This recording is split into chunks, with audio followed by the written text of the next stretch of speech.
Olá pessoal, tudo bem? Eu me chamo José Barbosa, sou supervisor de coleta e qualidade do IBGE. Estou trazendo aqui mais uma aula da disciplina de Geografia para o futuro concurso do IBGE, né? Não sabemos se vai ocorrer em 2025 ainda ou só em 2026, mas vamos lá, né? Na aula de hoje eu falarei mais sobre o bioma do Cerrado, falaremos sobre a vegetação, relevo e hidrografia do Cerrado. Então, pessoal, antes de começar a aula, gostaria de pedir aqui, caso você não seja inscrito, inscreva-se no canal e deixe um like no vídeo também, né, para ajudar na divulgação dele.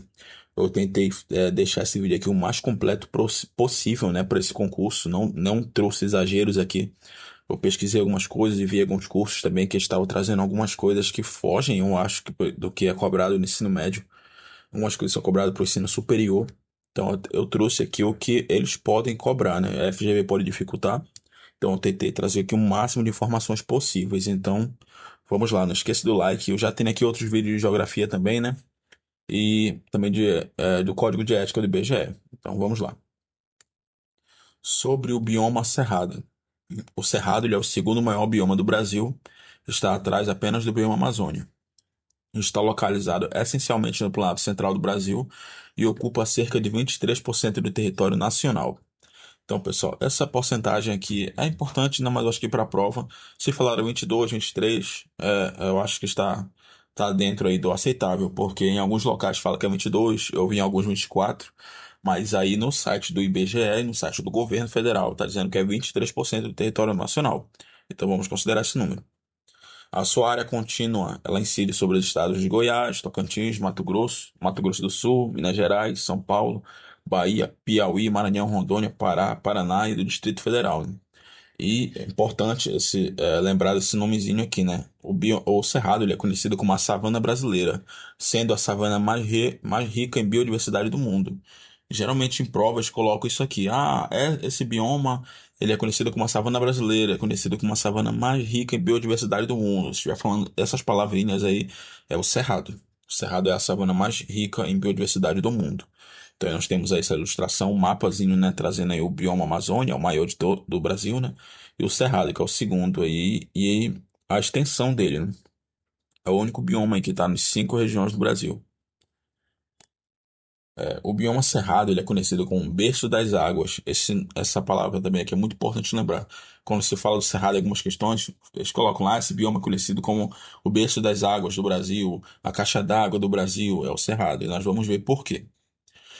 Porque encontram-se as nascentes das três maiores bacias hidrográficas da América do Sul. A bacia da Amazônica Tocantins, né?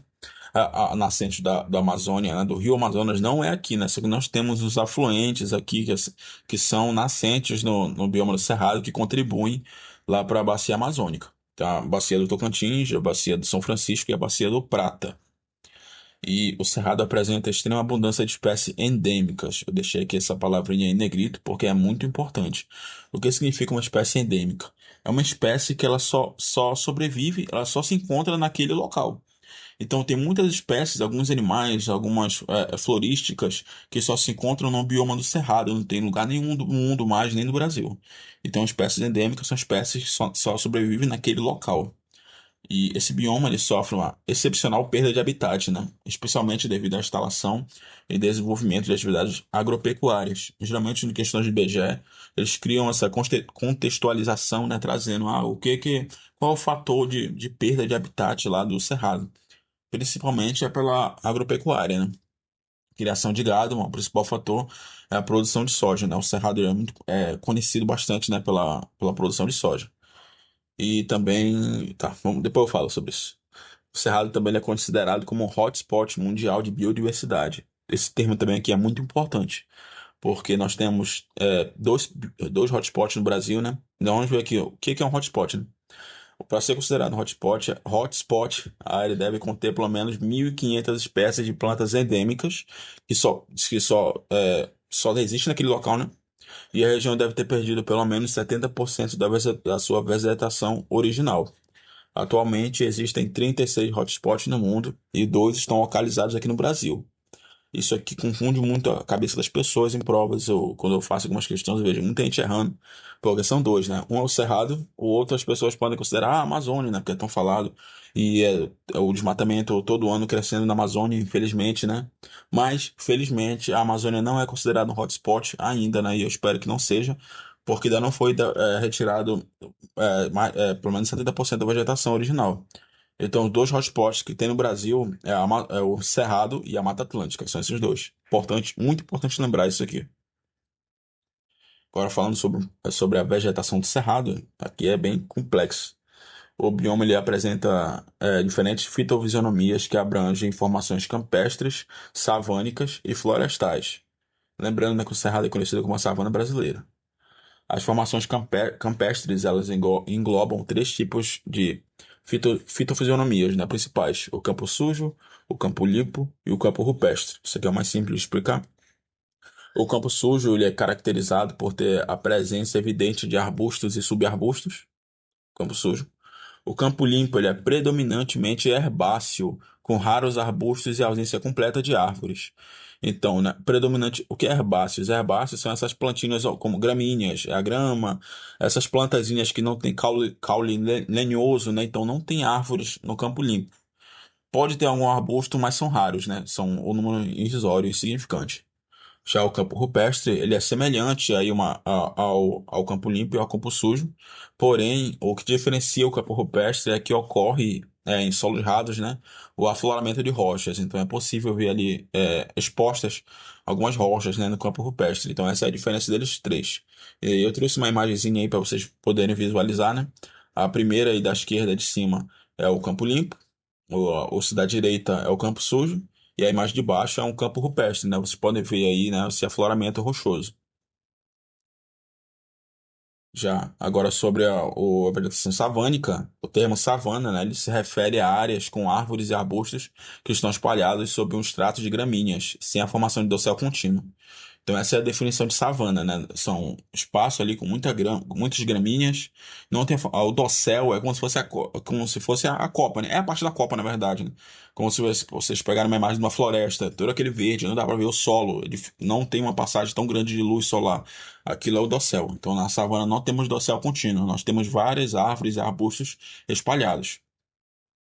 As formações savânicas, elas englobam quatro tipos fisionômicos principais: o cerrado sentido estrito, também chamado de senso estricto, o parque de cerrado, o palmeiral e a vereda. Primeiro, sobre o cerrado sentido estrito. Ele se caracteriza por árvores baixas, inclinadas, tortuosas e com ramificações irregulares e retorcidas. Essas características também aqui são muito atribuídas ao cerrado, né? São árvores com galhos tortuosos, casca grossa, raiz profunda, devido lá às condições do solo e também porque o cerrado ele tem uma vegetação que ela consegue sobreviver, né, ao fogo, né? Mais à frente eu vou falar melhor sobre isso. Existem ainda subdivisões dentro do cerrado sentido estrito, que é o cerrado denso, cerrado típico, o cerrado ralo e o cerrado rupestre. Tá, os três primeiros aí, o denso, o típico e o ralo, eles se diferenciam um dos outros devido à densidade e agrupamento de árvores, enquanto o rupestre ele se distingue por ocorrer em solos rasos apresentando afloramento rochoso, né? Igual o rupestre lá dos campos, da formações campestres. Então, ó, no denso é o agrupamento mais próximo, né? No típico tem um mediana e no ralo já é bem afastado as árvores e os arbustos, né? Agora, sobre o Parque de Cerrado, ele é caracterizado por ser um agrupamento de árvores em pequenas elevações de terreno, chamadas de morundus ou monchões. Esse Parque de Cerrado, ainda, onde tiver uma pequena elevação, pode ter essas árvores ali, arbustos, que estão no cerrado no sentido restrito, né? Só que o do Parque de Cerrado, eles estão em pequenas elevações de terreno. Tá, aqui, ó, no palmeiral agora, né? Ele ocorre tanto em área bem drenada quanto em área mal drenada, né? E há a presença marcante de determinada espécie de palmeira arbórea, e as árvores de outras espécies não têm tanto destaque. Palmeiral ele também inclui, né, sub quatro tipos principais, que são determinados pela espécie dominante lá na área, né? Pode ser o babaçoal, o buritiçal, o guirobal e o macau, eu acho que é macaubal. Então, dependendo dessa espécie lá de árvore que tenha lá com frequência, né? Pode ser lá uma vegetação lá de babaçoal, de buritizaal, etc. Depende então da espécie que tenha lá, dominante. Já as veredas, elas se caracterizam pela presença da espécie, né? Esse é o nome científico dela, Mauritia flexuosa, é o buriti, né? Em meio a agrupamentos mais ou menos densos de espécies arbustivos herbáceas. Essa formação se distingue do buritizal por não formar dossel. Então, né, pessoal, quando eu estava trazendo aqui as informações, lá estava dizendo que em algum período lá eles confundiam, né, o buritizal como se fosse da parte de veredas. Só que aí eles trouxeram essa distinção, né, que o buritizal ele pode ter uma formação de dossel, dossel, né? Já lá nos buritizais não tem formação de dossel. Então, nas veredas só tem o buritizal. E aqui embaixo, né, temos aí uma imagem, né, representando essas quatro formações. A primeira aí da esquerda deixa eu só lembrar aqui ver o nome, é o Cerrado Sentido Restrito. Essa segunda aqui é a de elevação, que é da direita. Essa aqui de baixo da esquerda é de palmeiral, né? E essa outra aqui são de veredas aqui, né? Como ele falou que é arbustivos e herbáceas. Estamos vendo as herbáceas aqui, mas não estamos vendo muito aqui da parte de arbustivos, né? Passar. Tá, agora sobre as formações florestais, elas englobam tipos de vegetação com predominância de espécies arbóreas, com a formação de dossel contínuo ou descontínuo. E no Cerrado existem as seguintes formações florestais: tem a mata seca, mata de galeria, mata ciliar e o cerradão. Primeiro aqui, ó, trazendo a distinção sobre as matas de galeria e as matas ciliares, né? Elas são formações florestais que ocorrem em associação a rios e córregos. E elas se distinguem, né, floristicamente e fisionomicamente. Essas palavrinhas, né, complicadas. Tá, as matas de galeria, elas ocorrem em cursos de águas chamados estreitos e ocorre o fechamento do dossel acima do curso de água. Então, você olha aquilo lá, se você não vê lá o curso de água antes de passar pela mata de galeria, você nem imagina que tem ali um rio ou um córrego, né? Porque há o fechamento de dossel. Já nas matas ciliares, elas ocorrem em longo de rios mais largos e esse fechamento não ocorre. Então, nas matas ciliares, o canal lá do rio, né, ele é mais largo, né? Então, as matas ciliares ficam ao redor e não há esse fechamento de dossel. Além disso, as matas ciliares apresentam níveis de caducifolia, o que é a caducifolia, né? A queda das folhas das árvores na estação seca, enquanto nas matas de galeria elas nunca perdem as folhas, tá? Isso aqui é sobre as matas ciliares, né? É bem comum aqui na região amazônica.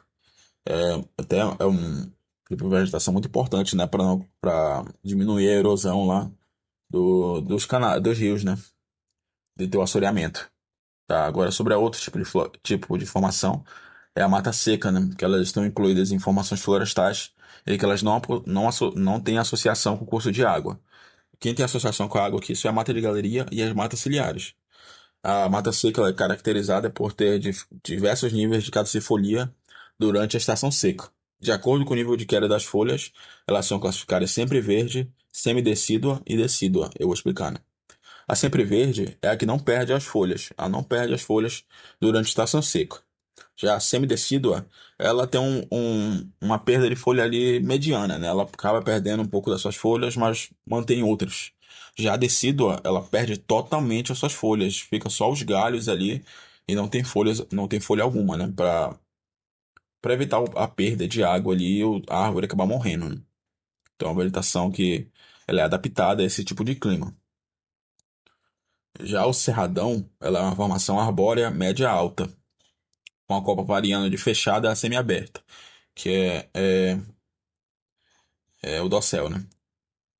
Tá. Do ponto de vista fisionômico, o cerradão ele é uma floresta, mas floristicamente, ela se assemelha bastante ao cerrado sentido restrito, apesar de também ocorrer espécies de floresta, né, no cerradão.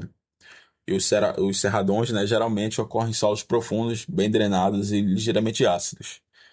Bem, tá aqui, ó. O cerrado, esse aqui eu trouxe aqui só pra vocês lembrarem, né? Se vier essas palavrinhas aqui na sua questão, pode ter certeza que é cerrado a resposta.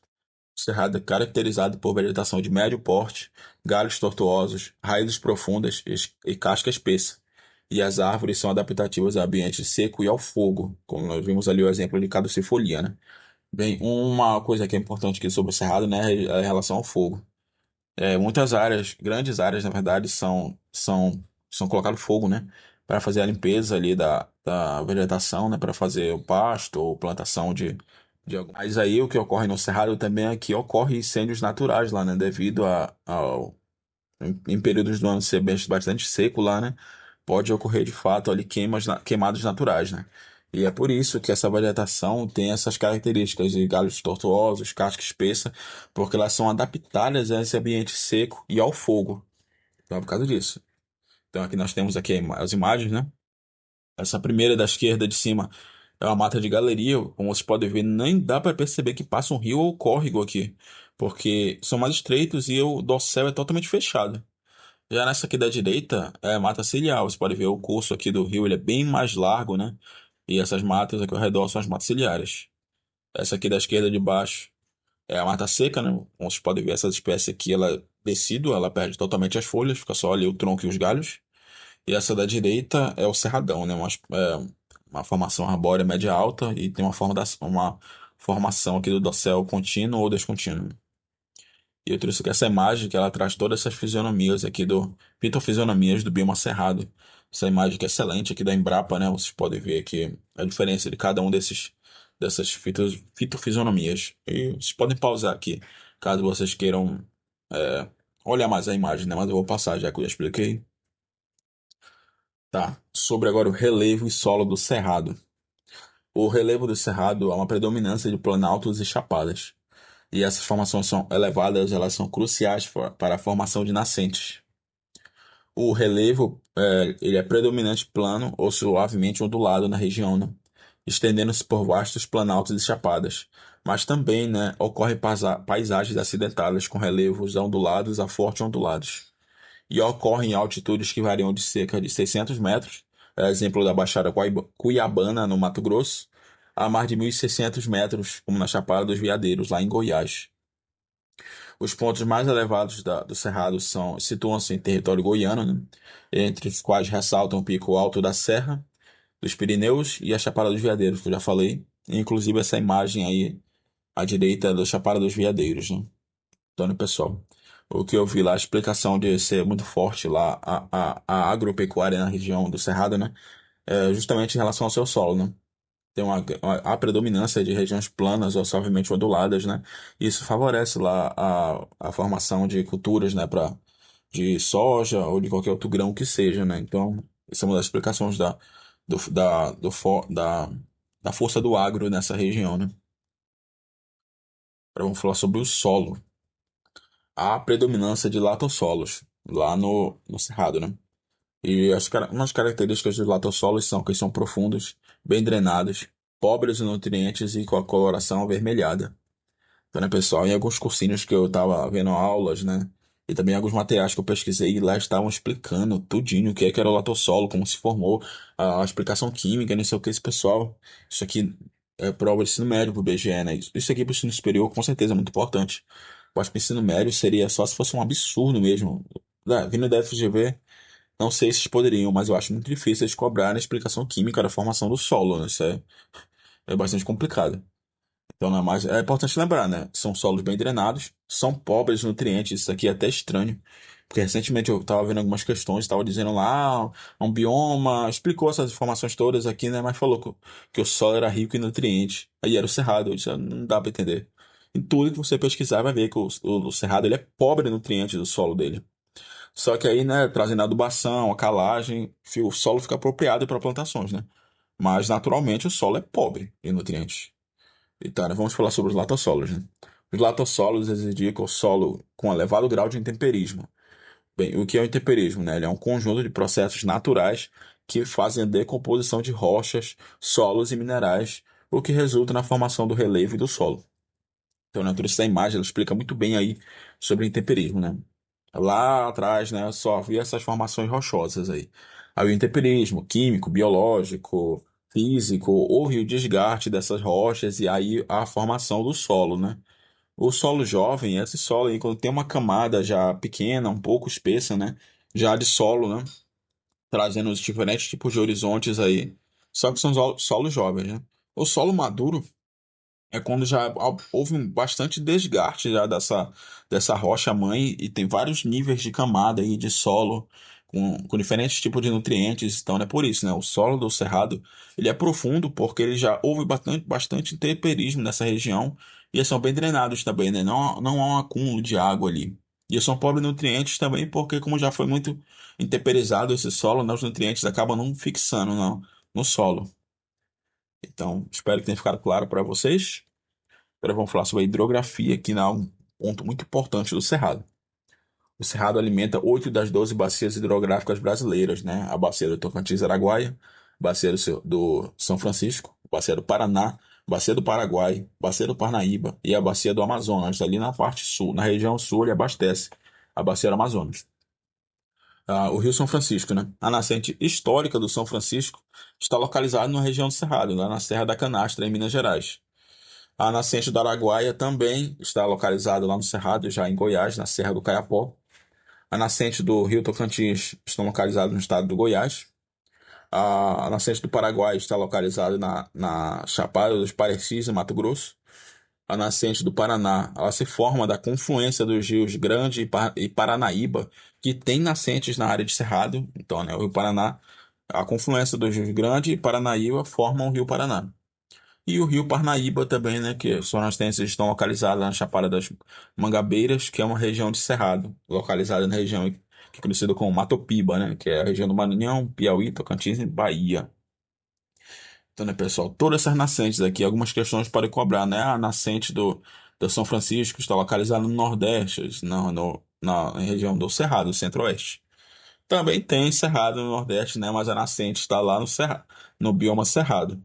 E outra coisa aqui que eu falei lá no início, né, que a bacia do Prata, né, é formada por nascentes do Cerrado, que são nascentes aí do Paraguai, do Rio Paraguai e do Rio Paraná, né, e tem outro rio também que é o Uruguai que forma a bacia do Prata, mas aí tem uma grande contribuição aqui dos rios aqui formados no bioma do Cerrado, né? E tá aqui, ó, informações finais, né? Aqui sobre o relevo, né? Essa conexão entre relevo e hidrografia. As chapadas, né, funcionam como divisor de águas de onde nascem os rios que correm para diferentes regiões do país. Então, esses relevos aí, essas características do relevo do bioma do Cerrado, eles influenciam bastante, né, para as formações dessas bacias. E eu trouxe outra informação que eu julgo importante, porque eles podem trazer em questões lá, né? O lobo-guará, ele é um exemplo aqui dessa tal região. Então eu trouxe alguns animais principais lá do Cerrado, conhecidos, né? Temos o lobo-guará, o tamanduá-bandeira, a siriema, tem também a onça-pintada, né? Mas o lobo-guará ali é tipo como se fosse o símbolo do Cerrado. E essa imagem aí traz aí o as contribuições da nascentes que tem no Cerrado, né, e para onde vão, para as bacias que vão, né, a bacia do Amazônica, São Francisco, do Paraná, Paraguai, etc. Né? Se vocês quiserem pausar para olhar melhor. E vamos fazer uma questão aqui, já a aula já está bastante grande, uma questão aqui para o cargo de agente de pesquisa e mapeamento de 2021. Os domínios morfoclimáticos são compreendidos como um conjunto de elementos naturais, clima, relevo e vegetação, que se interrelacionam e formam paisagem geográfica. O Brasil apresenta uma diversidade de paisagens naturais. Assinale a opção correta a respeito dos domínios morfoclimáticos do Brasil. Tá. A Amazônia, a letra A. A Amazônia é um domínio morfoclimático restrito ao território brasileiro. Incorreto, pessoal. O bioma Amazônia, né, está presente em outros países da América do Sul, como exemplo, né, a Venezuela, Peru, Colômbia, as Guianas, Suriname, e não sei se eu esqueci mais algum, mas não é restrito ao território brasileiro. O domínio morfoclimático da Caatinga apresenta variações de clima semiárido e árido. Apresenta de clima semiárido, o árido não. Incorreto. O Cerrado, letra C. O Cerrado é um domínio morfoclimático que ocorre na porção central do país, em áreas onde se observam duas estações climáticas bem definidas, uma chuvosa e outra seca. Vamos ver aqui, né, pessoal? De fato, ocorre na porção central do país, e de fato tem duas estações bem definidas, uma chuvosa e outra seca. Lembrando que essa região predomina o clima tropical, onde há duas estações bem definidas. Então a letra C é a correta. Vamos ver demais, né? D. As pradarias que ocorrem na região sul do Brasil apresentam como característica vegetacional a ocorrência de araucárias, pinheiros e eucaliptos, árvores típicas de clima temperado e subtropical, com baixas temperaturas. Pessoal, essa parte de pradarias é a região dos Pampas, né? E tá incorreto, né? O que predomina lá, na verdade, é gramíneas e plantas herbáceas, né? Não tem caule lenhoso, né? Pequeno porte. Então não são essas árvores aí, não, tá incorreto. Letra E. O domínio dos mares de morros ocorre na região sul e sudeste do Brasil, tendo como vegetação típica a ocorrência de gramíneas e matas de araucárias. Pessoal, que isso aqui está incorreto é porque o domínio dos mares de morros, né, ocorre desde o nordeste até o sul e tem como vegetação típica a vegetação de mata atlântica, não essas aí de gramíneas. E é isso, pessoal. Chegamos ao fim aqui de mais uma aula. Essa aula se estendeu bastante. Fiquei até com a garganta meio seca aqui, né? Mas eu espero que você tenha gostado. Espero que essa aula tenha sido esclarecedora, que você tenha aprendido bastante coisa. E não se esqueça de deixar um like aqui no vídeo, se inscrever no canal caso você tenha gostado. E até a próxima.